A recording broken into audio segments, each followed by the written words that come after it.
Que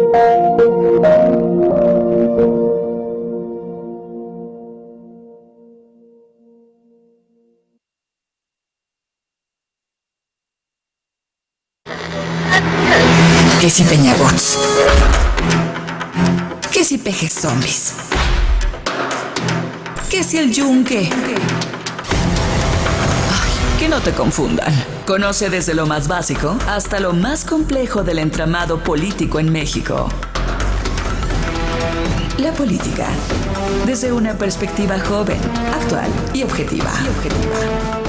IQ presenta Política 101, los básicos de la política mexicana, con Abigail Martínez.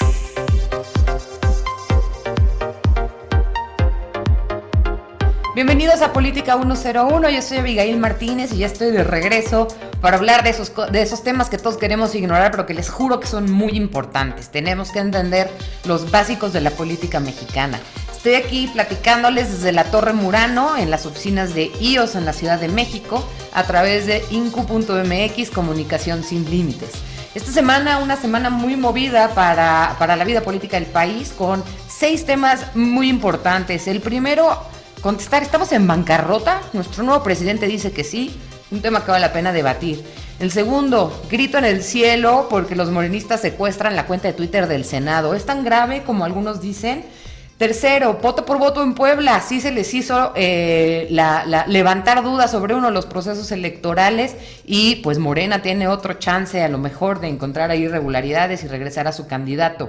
El cuarto, pues junto con la cuarta transformación, obviamente el número 4 se lo teníamos que dar a nuestro presidente, que lamentablemente se nos quedó varado en Huatulco y ni así está reconsiderando el tema del aeropuerto.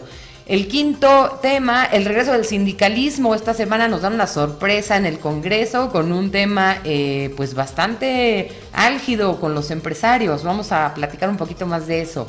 Y finalmente les traje al mero para que hablemos del tema de inseguridad en México. Encontraron esta semana un tráiler con cuerpos humanos que las autoridades no supieron manejar, darles el debido proceso de resguardo y obviamente pues se desata de nuevo la plática sobre inseguridad y pues la situación del país en este tema, que obviamente es muy grave, y por eso les traje al doctor Bernardo Almaraz para que nos platique de esto. Él es el que se las sabe todas en el tema y nos va a dedicar un rato para desenmarañar este complicadísimo tema. Entonces quédense con nosotros, en un momento regresamos para entrar en materia.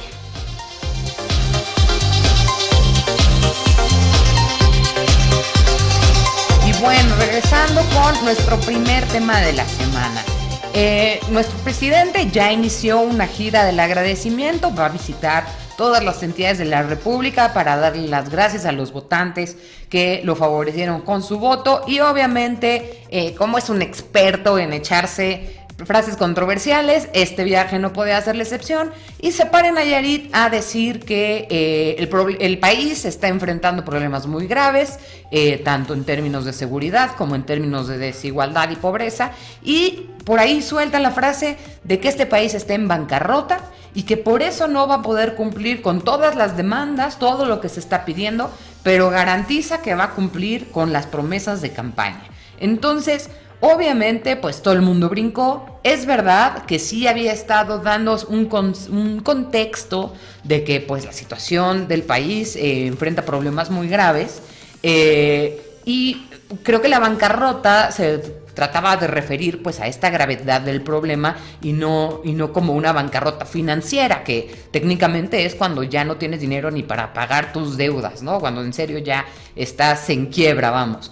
Entonces, obviamente, este uso de este término en particular, pues genera mucha controversia entre las comunidades financieras, entre la comunidad empresarial, los especialistas, pues porque no es normal que un líder de un país, porque digo, tampoco es como que va de salida, él está entrando apenas, va a heredar este grave problema.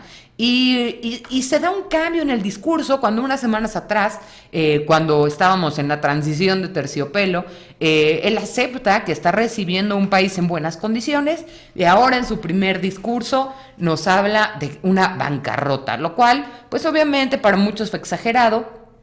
No es menor porque las palabras importan e importan mucho cuando ya son de un presidente electo. Él ya, si bien todavía no entra en funciones, él sí va a tomar las riendas del país muy pronto y al final del día está hablando mal de un producto que le va a tocar vender. Entonces, obviamente, para la gente que quiere invertir, que está viendo inestabilidad en los mercados por todo el tema del Tratado de Libre Comercio, un futuro presidente constitucional que sale a decir que el país está en bancarrota, obviamente podría levantar algunas banderas rojas. Sin embargo, algunos están diciendo que, pues ahora sí que si ya saben cómo es, ¿para qué le hacen caso? Que esto que dicen es solamente su forma de expresarse, que no va a tener ninguna consecuencia más allá de una anécdota, pero pues obviamente pues hay un grupo preocupado, ¿no? Yo en lo personal creo que sí se está inflando mucho el tema de la nota, sobre todo porque conocemos a Andrés Manuel, es como si ahorita nos sorprendiera mucho otro tuit de Trump, ¿no? Pues es su forma de comunicarse, de hecho es la comunicación que les ha funcionado para llegarle a muchas audiencias que están pues muy desconectadas del tema político y que quieren las cosas más simplificadas, ¿no? Y en ese sentido, pues creo que es una herramienta comunicacional en las cuales claramente él es muy bueno. Sin embargo, a mí, pues yo creo que sí hay un tema ahí de preocupación porque no sé, cuando hace tipo cosas, me imagino como a un casero, ¿no? Alguien que te quiere rentar su casa. Y él es el dueño de la casa y llegas a preguntar por un cuarto y te dice, claro que te lo rento, pero no, el techo está lleno de goteras, la escalera no sirve y las llaves del baño se rompen y a veces no hay agua caliente porque el boiler no está bien. Pues si no te está dando ninguna certeza y te está diciendo pues que las condiciones son muy malas, pues no creo que te quieras meter a rentar ese cuarto. Y creo que lo mismo va a pasar con la inversión, con gente que tiene dudas sobre si ampliar sus negocios, meter una lana en algún proyecto. Si te están diciendo que esta situación es tan precaria y que el gobierno está pues en una pésima situación, y al final del día el desarrollo pues depende en gran medida de las medidas del gobierno, pues obviamente te cambia el panorama. Entonces creo que sí deberíamos exigir que nuestro presidente tenga pues un poco más de mesura y que sea más explícito. A ver, la situación del país es muy grave, y muy grave es una forma muy suave de decirlo, en temas como por ejemplo la violencia, la inseguridad, el narcotráfico, la desigualdad, la pobreza, el desequilibrio en el reparto de los ingresos. Son problemas muy graves, pero sí hay que saber distinguir las formas en las que se habla de ellos y se dejen claro pues los mensajes para la gente. Entonces supongo que es un proceso de aprendizaje, no va a pasar de noche esto. Yo creo que sí va a generarle ahí un proceso de tomar conciencia de lo que dice, y esperemos que esto suceda muy pronto porque nos queda muy poco tiempo de la vieja administración. El siguiente tema, y me voy a pasar muy rápido porque en realidad nada más quiero aclarar por qué es que generó tanta controversia. En esta semana, desde la cuenta de Twitter del Senado mexicano, que es una cuenta oficial institucional, se lanzó el siguiente mensaje: a 208 años de la independencia de México, el Senado adquiere plena legitimidad rumbo a la cuarta transformación, # de la República. Vamos a lograr el resurgimiento de la grandeza de nuestra patria. En cuanto sale el tuit, un montón de legisladores ponen el grito en el cielo, lo empiezan a compartir en redes sociales, salen las notas, porque obviamente están haciendo el uso de un eslogan de campaña a través de una cuenta institucional. Y yo creo que para muchos dicen, pues, ¿qué tiene, no? Siempre estamos escuchando estos mensajes como promocionales de las cosas que hace el gobierno, pues no debería sorprender mucho. Pero la realidad es que esto no había pasado, en particular en las cuentas del Congreso. ¿Y por qué? Porque el Congreso agrupa a muchas fuerzas políticas, no solamente a una. El Congreso como tal no es una institución que pertenezca a un partido. Si bien ahorita hay una mayoría muy contundente de un partido, eso no significa que ellos pueden tomar el control o que de alguna forma el órgano completo está supeditado a lo que ellos quieran. Por eso es que la utilización de esta cuenta para mandar este mensaje, que es un eslogan de campaña, básicamente es como un comercial, refrendando los mensajes que estuvieron promocionando, obviamente generó mucho descontento. Tan les cayó el 20 que Martí Batres luego salió a señalar que coincidía en que estaba fuera de lugar el mensaje y eventualmente se terminó bajando. Pero bueno, creo que esto sí va a pasar para la anécdota. Llama mucho la atención que este descuido, pues que obviamente iba a generar mucho descontento, pasara pues en algo que debe manejarse profesionalmente, pero Morena rectificó a tiempo. Esperemos que esto ya no se repita, pero nada más les quería explicar un poquito cuál era la controversia detrás de esta noticia que a lo mejor vieron en la semana. Otra nota muy importante, el Tribunal Electoral anda desatado y ahora sí se va a poner a repartir justicia electoral a diestra y siniestra. Esta semana salen a avisar que va a haber una multa porque nuestra adorada Belinda estuvo participando en actos de campaña y con la novedad de que es española. Nos aplicó el de Luismi, ¿no? Todos aquí echándole porras, que el sapito, que la canción. Resulta que Belinda ni siquiera es mexicana. Pero bueno, el caso es que ya le pusieron una multa por andar haciendo eventos de campaña y andar apoyando abiertamente un candidato, y esto es parte pues de la gran actividad que tuvo el Tribunal Electoral esta semana, donde lo más importante de lo que dictaminó es que se tenga que hacer un recuento en 26 distritos de Puebla, una elección a la gubernatura que estuvo muy cerrada. Los dos candidatos, la candidata del PAN y el candidato de Morena, estuvieron muy cerca en el resultado, y al estar tan cerrada pues da bases a que sí se recurra al recuento en algunas casillas donde se identificaron inconsistencias en la captura de los datos entre las actas y el resultado final. Entonces se va a llevar a cabo este conteo. La candidata del PAN dijo que por ella no hay ningún problema, que ella está confiada en que se van a rectificar y van a quedar claros de una vez por todas los resultados que la determinan ganadora. Y por el otro, Miguel Barbosa, que era el candidato de Morena, dice que pues le da gusto que se dé este fallo y que le da gusto que esté el conteo, pues, pero que en realidad no confía mucho, porque las autoridades panistas tuvieron el poder de la paquetería todo este tiempo, y que él solo puede esperar manipulaciones de esa administración, que como ustedes sabrán, pues el gobernador es... el exgobernador de Puebla es el esposo de la candidata ganadora. Entonces, aunque pareciera una decisión salomónica, pues parece que de todas formas no va a dejar contento al candidato Barbosa, y que habrá que esperar. A lo mejor nos dan la sorpresa, pero pues pareciera indicar que el resultado no necesariamente podría cambiar significativamente.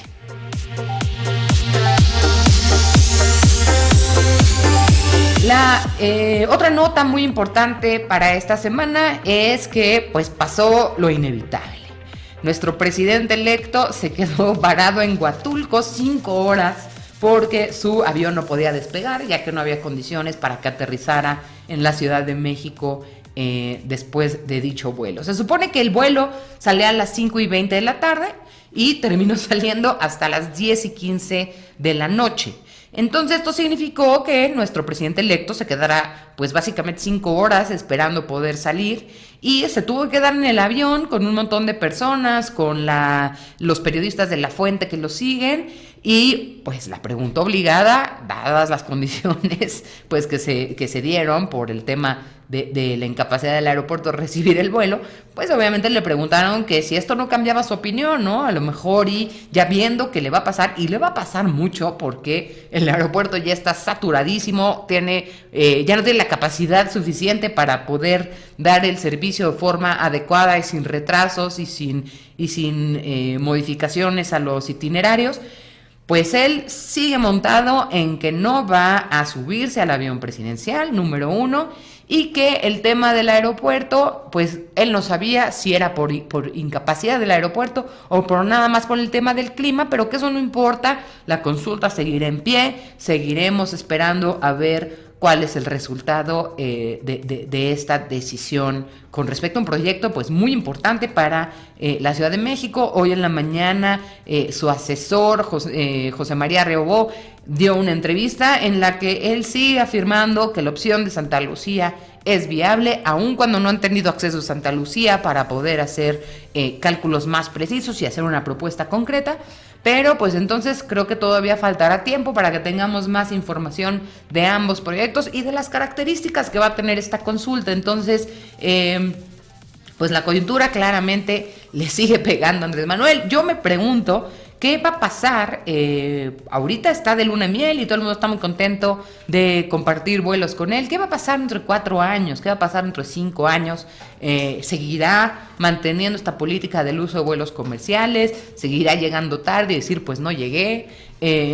¿Cuánto vale en tiempo no solamente en tiempo, sino en trabajo y en responsabilidad, 5 horas de un presidente que esté varado en un lugar y que no pueda llegar a sus compromisos? Creo que también vale la pena preguntarnos, en este caso, pues nada más no llegó y llegó más tarde a su siguiente actividad.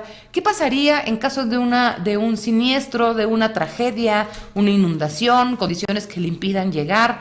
¿Cómo va a poder atender estas situaciones sin el transporte pues a su disposición, como ya se ha manejado en el pasado? Entonces, pues un tema ahí que todavía nos va a quedar mucho tiempo para platicar de él, pero pues bueno, se los dejaré al costo conforme se vaya desarrollando.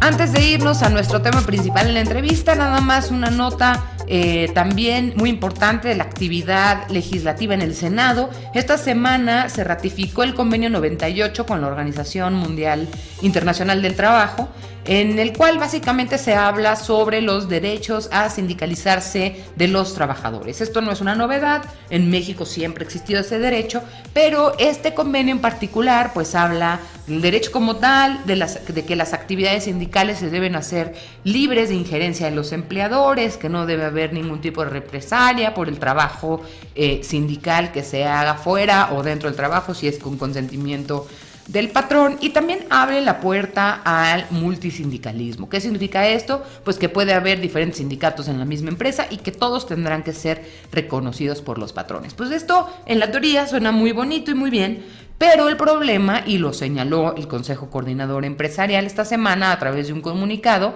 pues es que este apoyo al convenio se había mantenido en la congeladora mucho tiempo porque se estaban planteando la reforma laboral y aún se sigue discutiendo las leyes secundarias que van asociadas a esta reforma laboral. Entonces, que no hay un marco jurídico que permita implementar estos nuevos derechos con certidumbre para ambas partes, tanto para los trabajadores como para los empresarios. En el caso de México, obviamente, el sindicalismo es un tema muy controvertido porque pues conocemos muy bien cómo algunos sindicatos se han prestado pues para chantajear a algunos patrones o para exigir más prestaciones de las que hay capacidad para dar, para detener la producción, en fin. Creo que tienen muy mala reputación por lo que hemos conocido con algunos líderes sindicales, por el concepto del sindicalismo charro, etcétera.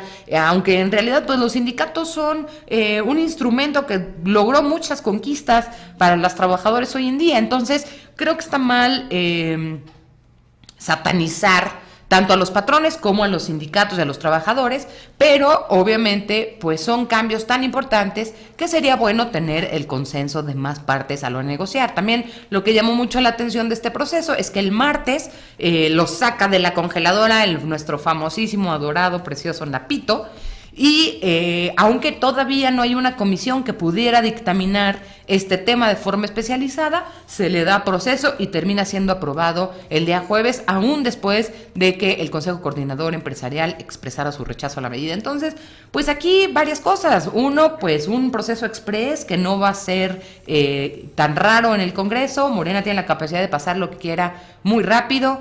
Pues también medio aplanadora, a pesar de que habían estado beso a beso con los empresarios, les dan por su lado y siguen adelante. También un mensaje que seguramente genera preocupaciones.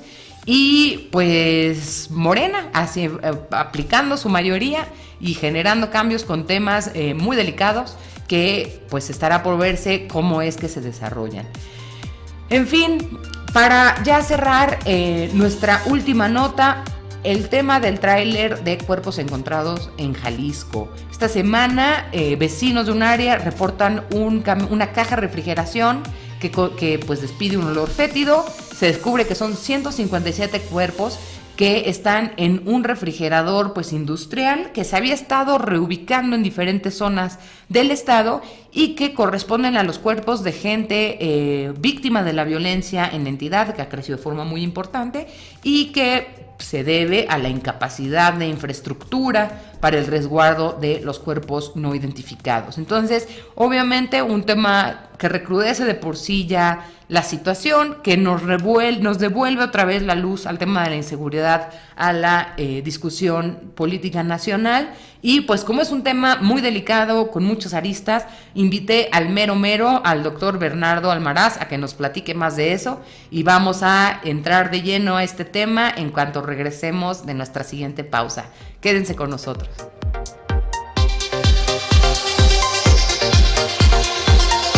Plataforma digital, comunicación alterna, posibilidades ilimitadas. INCU, espacio comercial. Volvemos.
Son ejecutivas, mujeres de negocios, políticas, servidoras públicas, directivas, emprendedoras. Mujeres con posiciones de liderazgo. Descubre el creciente protagonismo de la mujer y los detonantes de su empoderamiento. Empoderadas, con Verónica Colza. Miércoles, 19:30 horas. INCU, Comunicación sin Límites. Estamos de regreso con más de INCU, Comunicación sin Límites. El mero mero.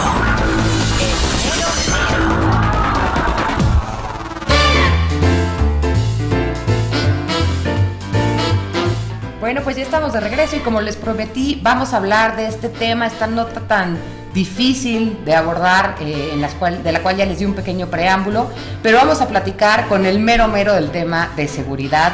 Él es el doctor Bernardo Almaraz, él es doctor en Ciencias Políticas y licenciado en Ciencia Política y Relaciones Internacionales por el CIDE. Sus temas de investigación son sobre la coordinación interorganizacional, el diseño de organizaciones, el estudio de seguridad nacional y pública, así como planeación estratégica. Bernardo tiene experiencia en la Administración Pública Federal, donde ha colaborado en la Presidencia de la República, en el Consejo de Seguridad Nacional y en la Comisión Nacional de Seguridad. Somos muy afortunados de tener con nosotros al doctor Almaraz. Bernardo, ¿cómo estás?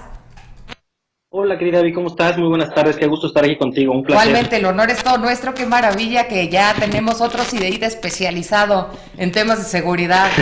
¿No? Y justo para ya entrarle al tema, porque sí, tenemos un buen rato para platicar, pero nunca es suficiente. Este tema del tráiler con cuerpos, creo que es una nota muy grave, que se da en un momento coyuntural donde la gente, siento que en esta ola de optimismo del cambio de gobierno, donde ya se esperan nuevas soluciones, nuevas propuestas, está pasando un poco de noche, pero en realidad a mí lo que me dice esto es que estamos en una situación ya muy grave, donde durante mucho tiempo nos sorprendía la capacidad de seguir encontrando fosas y cuerpos, etcétera, pero siento que esto deja al desnudo también la incapacidad de las autoridades de darles proceso digno, deja tú de justicia, sino un trato digno a los que son pues, cuerpos de personas que fueron violentadas de forma pues muy seria. ¿Qué nos dice esto? O sea, ¿que esto debería ser un síntoma de que vamos por un terrible camino? ¿O tú cómo interpretas esto? Mira, a mí lo que más me llama la atención de esto, primero es quitarnos un velo de los ojos, porque que tenemos solamente la parte de seguridad y creo que en los últimos años nos hemos puesto a ver el tema de la violencia como solamente un tema de conteo, ¿no? De si vamos subiendo, si vamos bajando, si ahora hay más denuncias en términos de homicidio doloso, si ha bajado, en qué porcentaje creció, y nos hemos entendido, lo hemos como interiorizado. Ya lo hemos visto como un tema muy frío, ¿no? Un tema de números, un tema de, este año es mucho más violento que el anterior. Nunca hemos tenido un año tan violento como este. La tasa de homicidios por cada 100,000 habitantes en México es una de las más altas que hemos tenido en la historia del país y una de las más altas en América Latina. Ok, pero creo que poca atención hemos puesto a cómo administrativamente, a cómo desde el punto de vista de una persona que trabaja en un ministerio público, en una fiscalía, tiene que hacer cargo a esta epidemia de violencia que hemos tenido. No tenemos idea, Avi, de lo que implica en términos administrativos esta situación. Y creo que esta noticia, más que generar el espanto y el horror de lo que significa, lo cual me parece lamentabilísimo, sí muestra varias fases de lo que está pasando con la administración de la violencia, con la forma en la que el Estado está respondiendo a la violencia. Y creo que ahí podríamos ponerlo primero en tres cosas. Yo no sé si tú tuviste conocimiento, por ejemplo, y vamos de la parte personal, si quieres pasamos a la parte institucional y luego podemos hacer un comentario más general. La parte personal a mí me parece, no sé, seguramente las personas que te escuchan o que nos ven, no sé si sepan, pero la persona que estaba a cargo del área forense en la Fiscalía de Jalisco, hace 2 meses su hija fue desaparecida. Sí, está desaparecida, no sabemos dónde está, no la han encontrado, es alguien que vivía en carne propia esto, y a pesar de estar enfrentando una situación tan difícil, tan grave, tan lamentable, y desafortunadamente tan común en el país, él sigue haciendo su chamba, él seguía haciendo, a ver qué hacía con los temas, y como en cualquier otro ministerio público de las zonas violentas del país, no solamente Jalisco, Guerrero, Tamaulipas, el propio Colima, incluso en algunas zonas de la propia Ciudad de México o el Estado de México, la capacidad que tienen las instituciones del Estado para poder llevar a buen cauce las investigaciones y qué hacer con los cuerpos, ¿no? O sea, todos los días nos encontramos de que hay homicidios, de que hay fallecimientos, de la nota roja, pero nadie nos ponemos a pensar en qué pasa después de que levantan ese cuerpo. ¿Cómo puede pasar esto? O sea, ¿se supone que hay como un procedimiento para el manejo de los cuerpos que son parte de un delito? Sí, y mira, la primera condición es que al estar involucrados en algún tipo de delito, al estar involucrados con algún tipo de uso de arma de alto calibre, al estar involucrados en a lo mejor algún enfrentamiento con autoridades del propio Estado, con policías, ejército, marina, policía federal, estos cuerpos se vuelven parte de la propia evidencia del caso, lo cual hace muy difícil poder entregar el cuerpo a los familiares, que lo puedan darle una sepultura digna y, bueno, pues poder continuar con el procedimiento, el duelo de las familias y con el proceso de la investigación por parte de las autoridades.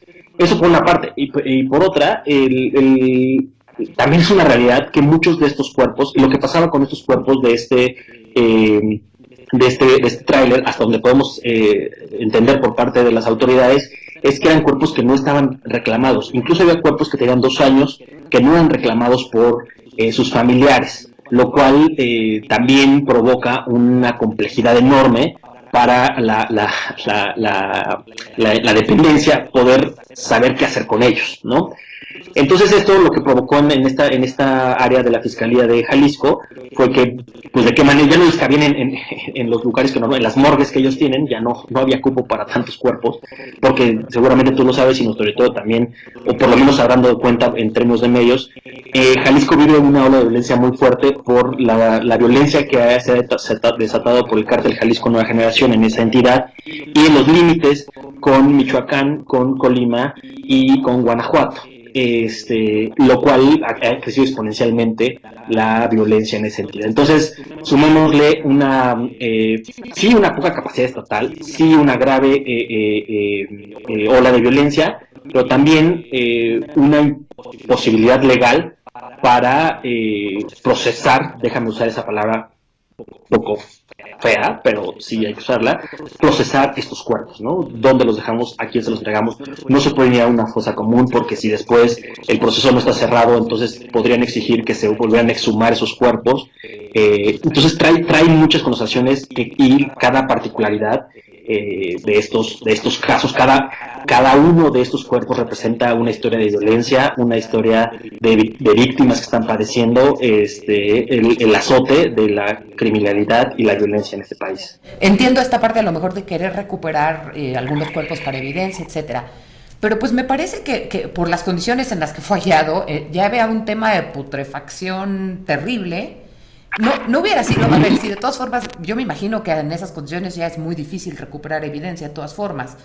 ¿No era preferible a lo mejor, si ya se iba a sacrificar la evidencia, por lo menos darles una sepultura digna o algo así? ¿O hubiera sido un delito hacerlo? Sin duda, el sentido común nos diría que lo correcto era poderles dar una sepultura digna a todos ellos.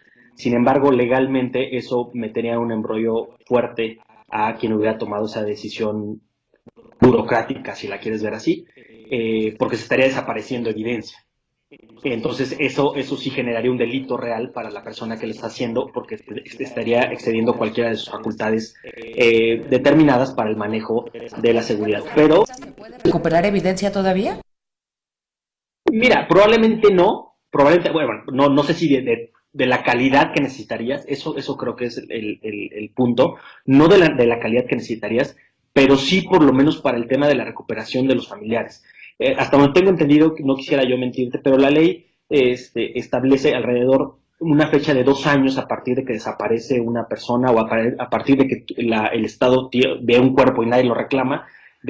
Hasta después de 2 años es cuando tú lo puedes incinerar o llevar a la fosa común.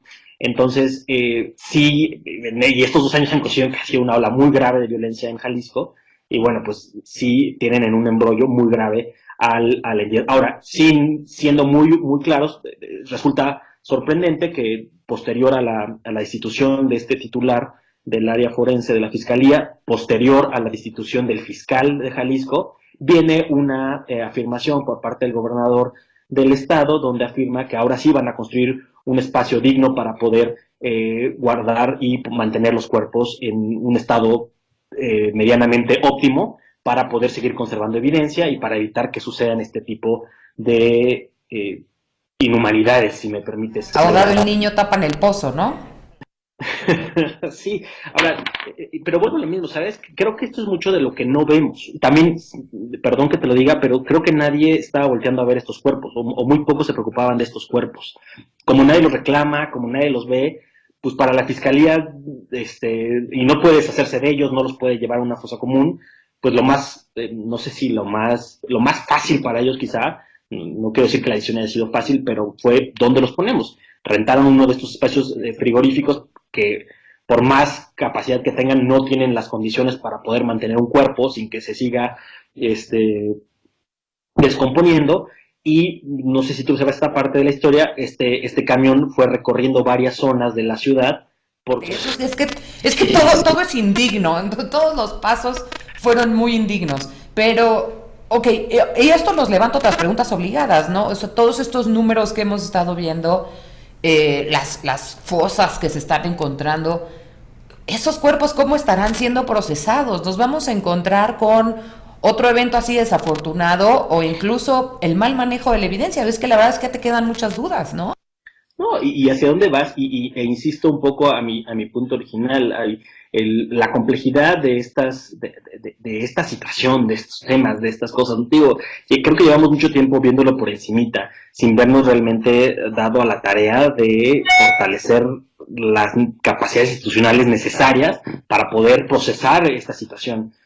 Yo creo que, sin temor a equivocarme, las fiscalías, las cárceles, son instituciones del Estado donde los recursos pocas veces llegan, ¿no? Se pierde mucho en la parte operativa, en la parte de detener a los delincuentes, en la parte de a lo mejor hacer las investigaciones, tecnología, pero, perdón que lo diga, pero hay poco sensibilidad sobre el tema de una vez ya están muertos, ya fueron parte de un delito, ya fueron parte de un enfrentamiento, ya fueron parte de una cifra más, y ahora nadie los voltea a ver. Ahora nos estamos preocupando de las fiscalías o de que la capacidad que tiene la fiscalía porque vemos esto, pero esto no es un tema de ahorita. En el caso de Guerrero también es muy dramático el tema que tienen en materia forense, porque incluso los han tenido que detener en el suelo, apilados como si fuera otro tipo de cosas, ¿sabes? Y muy deliberante. Sí, objeto total. Lo que tú comentas del caso de Veracruz, que se han estado descubriendo todas estas fosas. Sí, la nota, el argumento de el país está convertido en un cementerio, todo eso es cierto, pero nunca va más allá de esa crítica y de esa indignación mediática que se puede identificar, pero no estamos volteando a ver qué vamos a hacer con la fiscalía, y creo que no estamos volteando a ver qué vamos a hacer con las fiscalías, ni con el apoyo de seguridad, ni con las organizaciones de seguridad, porque creo que muy pocos entendemos y sabemos qué están pasando con esas organizaciones.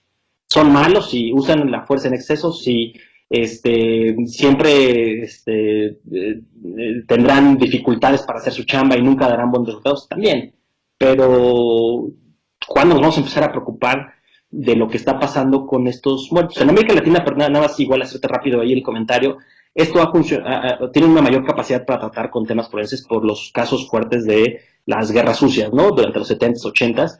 Eso le incrementó mucho las capacidades forenses de las fiscalías en algunos países de América Latina para identificar cuerpos, para conservar evidencia, para poder tener capacidad para evitar que los cuerpos se sigan descomponiendo. Sin embargo, en nuestro país realmente es algo nuevo, es algo a lo que no nos estamos dándole su justa dimensión, y es algo que nos iba a brotar tarde que temprano. Hoy fue en los camiones, después fue en los fosas clandestinas que estamos descubriendo. Hace unos años, no sé si tú recuerdas, los casos, por ejemplo, del pozolero en California. Entonces, pues eso está ahí, o sea, eso ha estado ahorita, y ese tema de qué hacemos con los cuerpos, de qué hacemos con nuestros muertos, sí creo que es algo que nos tenemos que empezar a preguntar de manera muy seria. Que llegues a ese punto. Como te comentaba al inicio, me da la impresión de que la gente ya está tratando como de mirar hacia adelante, ¿no? Bueno, a ver, ya sí todo estuvo muy mal, pero ya votamos por una opción diferente y ya se va a intentar otro camino.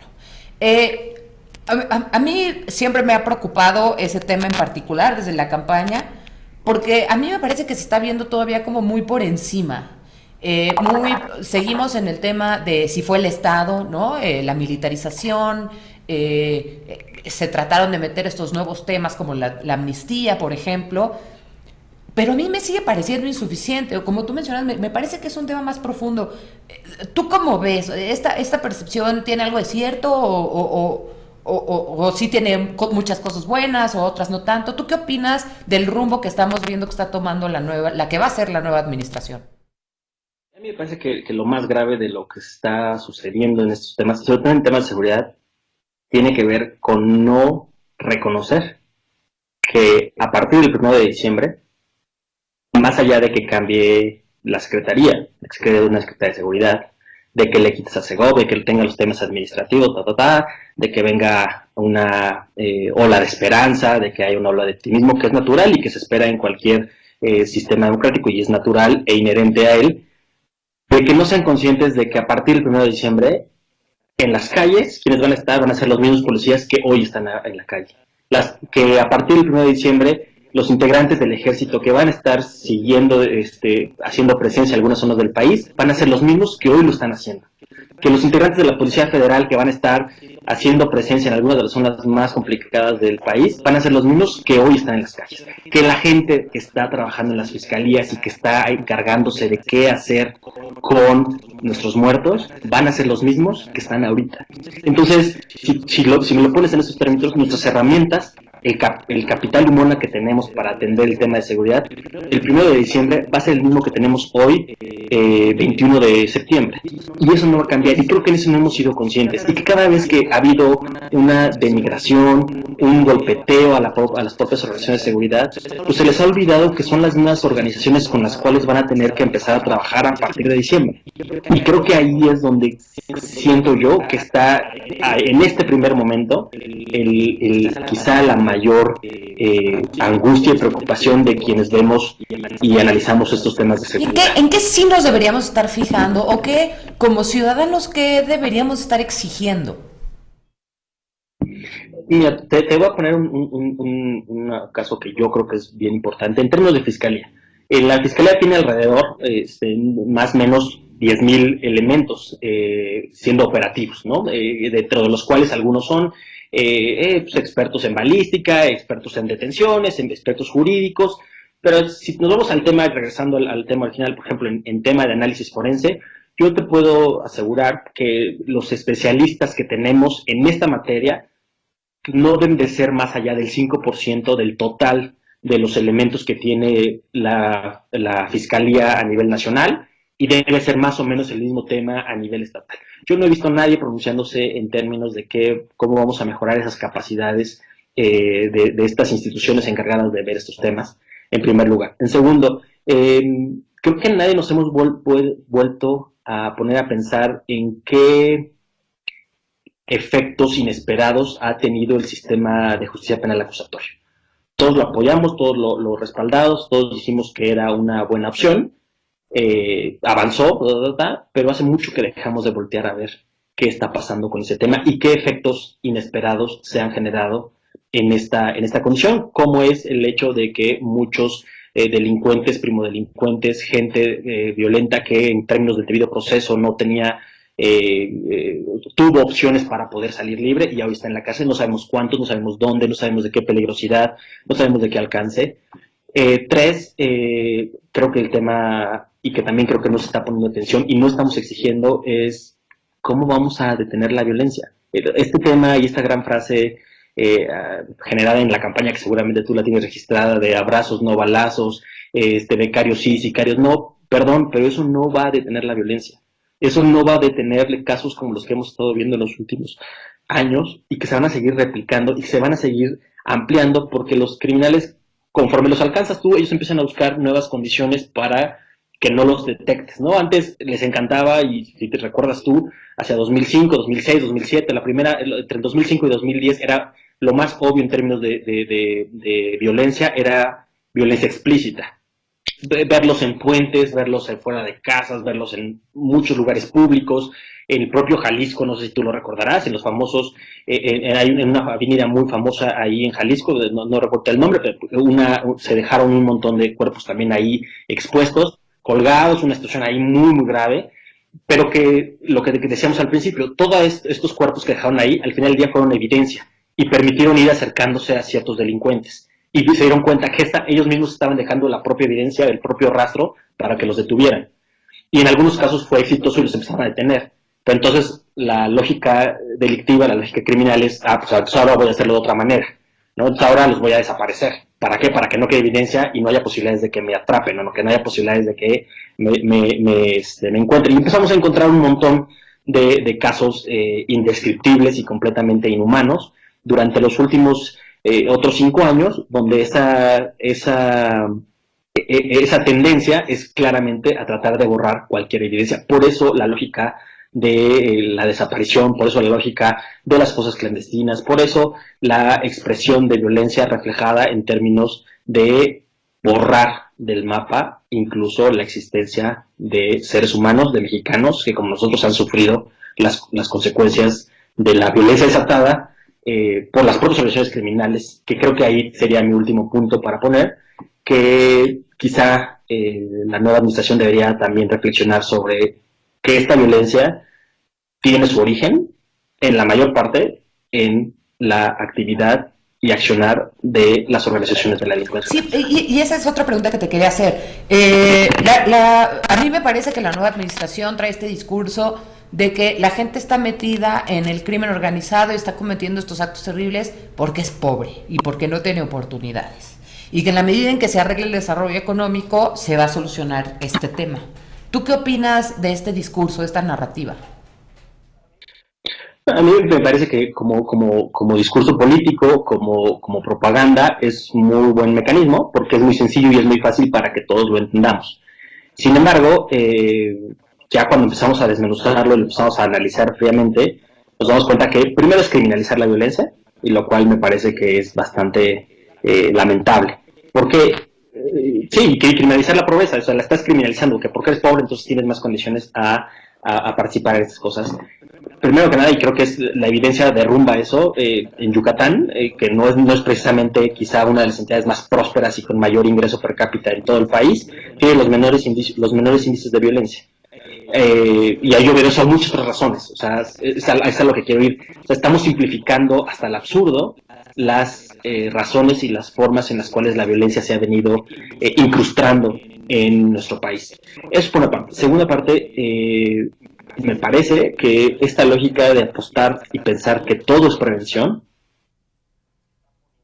está poniendo en un riesgo enorme al país. Imagina tú, por ejemplo, que estás en una zona protegida donde la gente iba a acampar los fines de semana y los últimos 10 años dejaron prendida una fogata y está incendiándose medio zona protegida ecológica.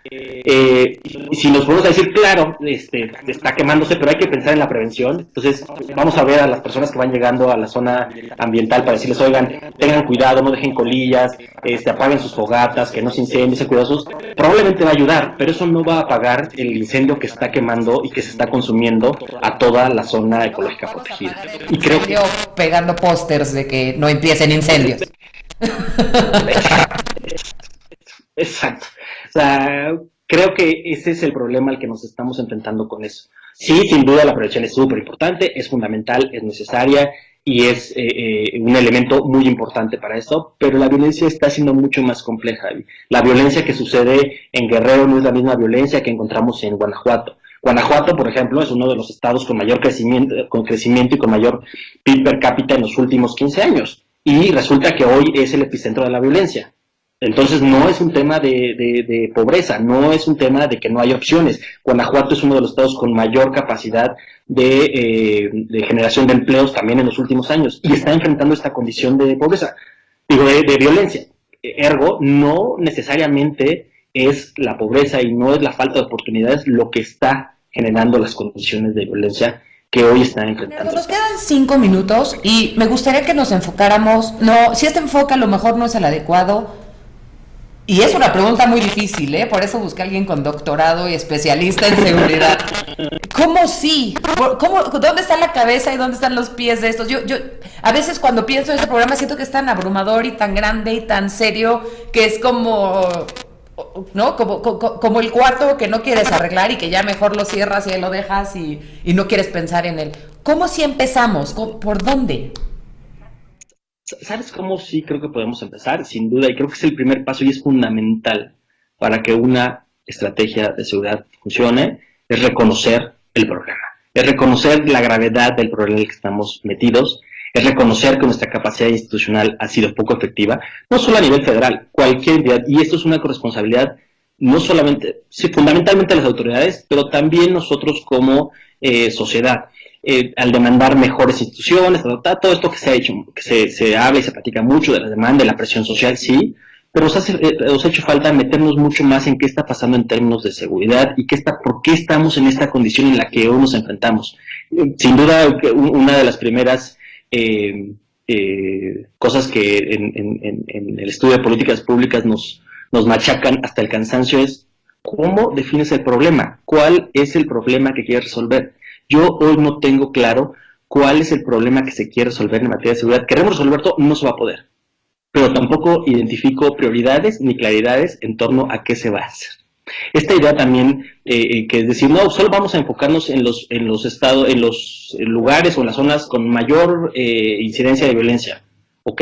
¿Por qué no nos tenemos a ver la evidencia internacional? La evidencia internacional demuestra que lo peor que puedes hacer es ir a tratar de hacer que funcionen tus esfuerzos en materia de seguridad en las zonas más violentas, porque por la propia dinámica de la violencia, cualquier efecto que tengas que hacer así ahí en el corto plazo no va a tener efecto.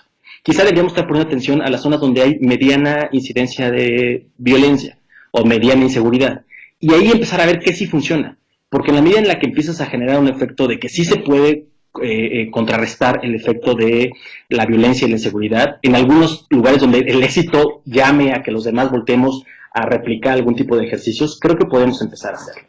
Pero, en primer lugar, insisto, recapitulando y respondiendo a tu pregunta, es uno siendo conscientes del tamaño del problema, reconociendo el problema, reconociendo su complejidad, reconociendo que no se va a resolver con un cambio de administración, reconociendo que no se va a resolver solamente porque vamos a tener nuevos titulares, reconociendo que no se va a resolver porque le cambiamos el nombre a las instituciones, y a partir de eso, sabiendo y dejando eso claro, entonces decir cuál es la prioridad. La prioridad va a ser reducir la violencia, la prioridad va a ser fortalecer a las policías, la prioridad va a ser fortalecer las fiscalías, la prioridad va a ser atender las cárceles, la prioridad va a ser atender las cadenas económicas de los grupos de la delincuencia organizada, la prioridad va a ser mejorar el sistema normativo en torno a la atención y persecución de los delincuentes. ¿Dónde queremos empezar? ¿Y dónde quiere dar resultados la próxima administración para que el país lo pueda reconocer? Pero creo que están tanto en esta lógica de que podemos resolver todo y de que a partir de que lleguemos vamos a acabar con la seguridad y hacer que este sea un país donde no volvamos a ver estos casos de violencia, me parece que es ingenuo, por decirlo menos. Híjole, Bernardo, pues sí, yo coincido contigo. A mí toda esta situación de que sus foros y que sus acciones colaborativas, o sea, está bien, qué padre que quieran involucrar a la gente en las partes de las soluciones, pero también tengo muchas dudas, pero... Y no solo eso, mira, más allá de estos foros, creo que para el grupo, al nuevo grupo en el poder, le ha permitido abrirle los ojos y darse cuenta de tres cosas fundamentales. Uno, el enorme dolor que hay en el país, ¿no? El enorme frustración de familias enteras que han visto perder a hijos, hermanos, padres, comunidades enteras en manos de la delincuencia organizada, y que hoy vengan y te digan, no, ya, mira, borrón y cuenta nueva, todos cuates, ahí mueren, no pasa nada. Híjole, generas mucho mayor dolor. No puede haber, y lo decían muy bien las personas, los deudos, no puede haber perdón sin justicia. Y esta lógica también que también nos han querido vender, y que a mí cada vez que la escucho digo, híjole, como que nos queremos crear un discurso muy bonito, muy padre, que nos permita seguir haciendo, como tú decías, ahora barriendo hacia debajo de otra alfombra, el tema esto de la justicia restaurativa o de la justicia transicional a la cual están apostando muchos de los que están alrededor del grupo del poder. Híjole, me preocupa que cuando eso pase y tengan la primera episodio de violencia grave al que ellos se enfrenten, la contradicción en la que van a entrar. Porque va a pasar, perdóname que sea ave de mal agüero, pero... Estos son como a prueba de contradicciones, o sea, más bien a mí lo que me preocupa es que no va a pasar nada. No lo sé, o sea, yo creo que muchos han querido pensar que, y le pasó a la administración que está por terminar, pensaron que por dejar de hablar de la seguridad el problema se acabaría, y les acabó reventando en la cara de una manera que nunca se lo imaginaron. Y creo que la derecho que está terminando, y la siguiente administración pretender que por llamarle de una forma bonita, por tener un apapacho, una palmadita en el hombro con las personas que están padeciendo el tema de la violencia, con eso van a poder administrar el problema durante los próximos 6 años. Híjole, me parece que es una apuesta muy arriesgada y con unas consecuencias inesperadas que ojalá me equivoque, pero que les van a reventar en la cara de la forma más inaudita que nos podamos imaginar. Doctor Bernardo Almaraz, me dejas más preocupada de lo que llegué. Muchas gracias. Te agradezco muchísimo, ha sido un agasajo. Esperamos tenerte por aquí más seguido porque necesitamos voz de la razón, con experiencia, con datos, que nos ayuden a darle luz a esto, pero también a exigir soluciones, pues que nos saquen de este atolladero, caray. Yo no veo por dónde. Mira, yo creo que también no hay que dejar toda la desesperanza. O sea, el país ha mostrado que se pueden hacer cosas, pero que requieren mucho compromiso y mucho conocimiento en la realidad. Me preocupa mucho, y te lo digo con todo respeto, que el nuevo presidente o el presidente electo afirme que la seguridad se va a resolver porque con él sí va a haber coordinación, porque él sí los va a llamar a las 6 de la mañana y les va a pedir cuentas y va a hacer que funcione. Sin duda será un elemento importante, pero se nos olvida que, a diferencia de la Ciudad de México, con una población que está acotada, que está claramente concentrada, que tenías capacidad de llegar de un punto de la ciudad al otro en transporte aéreo en menos de una hora, eso no es el país. Y así como a Peña nunca se le olvidó que México no es Toluca, pues también creo que a Andrés Manuel tiene el riesgo de que pensar que el país es la Ciudad de México. Y ahí sí creo que no. Doctor Almaraz, muchísimas gracias por acompañarnos. Esperamos tenerte aquí muy pronto. Te agradezco a ti, le agradezco a todas las personas que nos estuvieron viendo. Bernardo, nos vemos la próxima. Claro que sí, con todo gusto, me da mucho gusto hablar contigo. Te mando un gran abrazo y un saludo a toda tu audiencia. Desde la torre, gracias.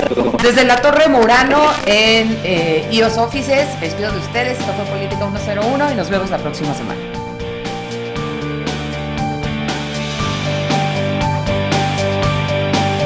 Logro desbloqueado. Ahora conoces más sobre la enmarañada política mexicana. Yo soy el de más edad. No eres el de más experiencia. Se desplomó sin haber logrado Esto fue Política 101. Los básicos de la política mexicana con Abigail Martínez. No te pierdas nuestro próximo episodio.